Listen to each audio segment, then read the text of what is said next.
Good morning, I'm Max Ammo and welcome to Not That Kind of Vegan. Now, I recently saw a video online about a good friend of mine, Bill Pettis, who died last year. And I didn't think it painted an entirely accurate picture of the last years of his life. So this is my response. I am the angriest man alive. I curse the earth, I curse the sky, and I will be until the day I die. I am the angriest man alive.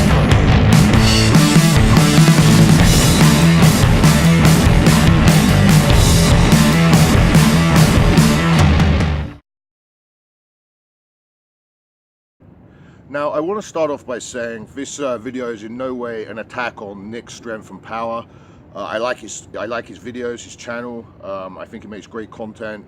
But I did feel that his video on Bill didn't paint a complete picture of the last years of Bill's life, and kind of dwelled a little unnecessarily on the negative aspects while ignoring the positive. So let me start off by saying I met Bill back in 2010 when I first moved to Los Angeles from the UK. I arrived in Venice, I had no money, just a bunch of ambitions. I came down to Muscle Beach, because I'd been seeing it in the magazines since I was a kid and I always wanted to train here. And the first person who said hi to me when I showed up at Muscle Beach was Bill. And that's just the kind of guy Bill was, he would always turn up, say hi to the new guys, make them feel welcome. You can read a lot online about how Bill used to have the biggest arms in the world, but he also had a big heart. He really did. He was a very kind guy, and he always maintained a positive mental attitude, even though, you could tell his life hadn't gone in the best direction, and I really respect that about him. In fact, I only ever saw him down once, and that was the day his mother died, when the poor guy was actually crying. That was a very sad day. But the rest of the time, he was, as I say, he was a very positive guy. He was very well liked at Muscle Beach. Now, some of the things in Nick's video are true. Bill did definitely have a drink problem. He always had a 40 of Steel Reserve stashed somewhere. And he had been intermittently homeless in his life, I know that. But the whole 6 years that I knew him, he had a room up on the other side of Lincoln. So he certainly wasn't homeless in the last years of his life. Now, this is the bit of Nick's video that I took issue with.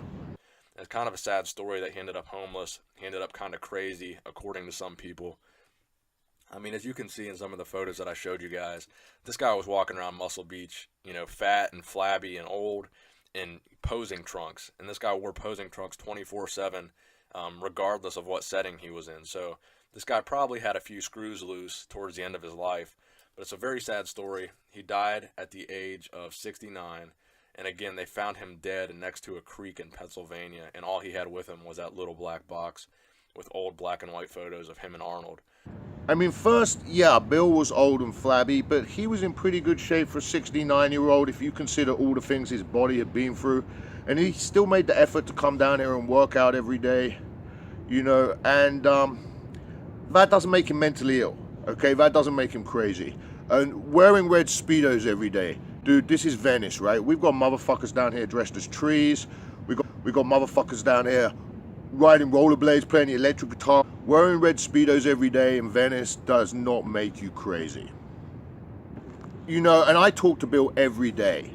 And I enjoyed listening to his stories about old days, and he was 100% with it, When I used to shoot wrestling promos down here, I would often invite Bill to be in them. Leroy, man. Leroy ain't the baddest. You know who the baddest is? You the best. Shogun's the baddest. Shogun, you the best. And secondly, I wanted to say something about his death, which isn't mentioned in Nick's video. I saw him 4 or 5 days before he left to go back east. And he was going back to visit some family with his brother that he'd recently been reconciled with. So, he was actually with his family when he died. I mean, he was alone when he died, but he was visiting his family at the time. It was a little less bleak than it sounds in the video. And also what I wanted to say is this, I mean, yes, Bill was living in the glory days of old and he never really did move on, but in the little community that we have down here at Muscle Beach, he was a loved and respected member. of this community.